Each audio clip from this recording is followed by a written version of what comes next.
৭ November Suhrawardy উদ্যানে জাতীয় বিপ্লব ও সংহতি দিবস উপলক্ষে সরকার তার স্বৈরাচারী মনোভাব থেকে সরে এসে বিএনপিকে সমাবেশের অনুমতি দেবে বলে আশা প্রকাশ করেছেন বিএনপির মহাসচিব মির্জা ফখরুল ইসলাম আলমগীর। নয়াপল্টনে দলের কেন্দ্রীয় কার্যালয়ের ৭ নভেম্বরের সমাবেশ উপলক্ষে ঢাকা ও টাঙ্গাইল জেলা বিএনপির নেতৃবৃন্দ এবং স্থায়ী কমিটির সদস্যদের সাথে যৌথ সভা শেষে তিনি এসব কথা বলেন।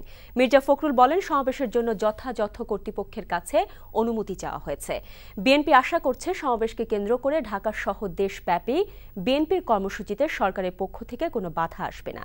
তিনি আরও বলেন, বিএনপি গণতান্ত্রিক প্রক্রিয়ার মধ্য দিয়ে গণতন্ত্রকে ফিরিয়ে আনতে চায়।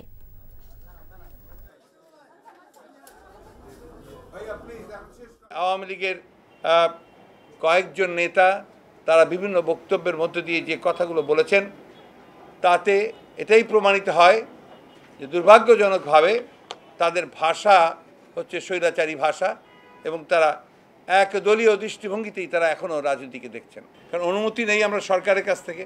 এটা মাহবুব আলম হানিফের তার ব্যক্তিগত হতে পারে অথবা তার দলীয় হতে পারে, আমরা জানি না, কিন্তু এটা সরকারের বক্তব্য নয়। কারণ সরকার আমাদেরকে এখন পর্যন্ত নেগেটিভ কোনো কিছু বলেননি এবং আমরা আশা করছি যে সরকার এটাতে পজিটিভ রেসপন্স করবেন।